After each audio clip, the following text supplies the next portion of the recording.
May isang bayan sa Pilipinas na sinasabing lumilitaw lamang kapag gabi, at bago sumikat ang araw, nawawala ito na parang hindi kailanman umiral.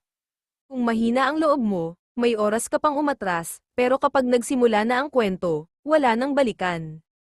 Si Daniel ay isang delivery rider na pauwi na matapos ang huli niyang delivery ng gabing iyon. Habang binabagtas niya ang isang lumang kalsada sa kabundukan, biglang bumuhos ang malakas na ulan. Hindi niya napansin na mali na pala ang kanyang dinaanan.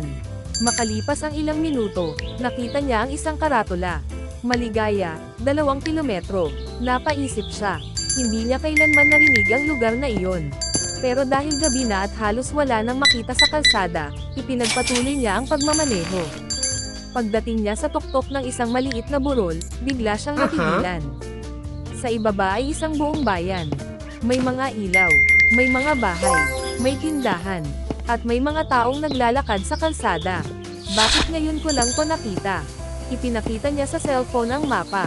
Walang maligaya, walang kahit anong bayan sa lugar na iyon. Pero nasa harapan niya mismo ang mga bahay. Pumasok siya sa bayan at nagtungo sa isang maliit na tindahan. Tinanong niya ang matandang babae sa loob.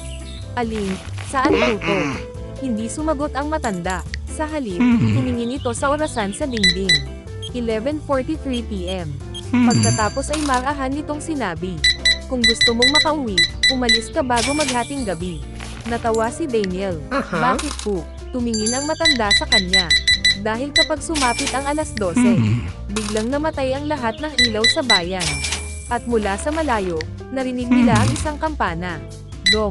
Nang tumingin si Daniel sa labas, wala na ang kalsadang pinanggalingan niya. At ang tanging daan palabas ay unti-unting nilalamon ng makapal na hamog. Pero hindi pa iyon ang pinaka-nakakatakot. Sa likod niya, may batang babae na biglang nagsalita. Kuya, huwag kang matakot. Babalik naman ang bayan bukas. Napalingon si Daniel. Bukas, ngumiti ang bata. Kapag bumalik kami, may isa na namang taong mawawala.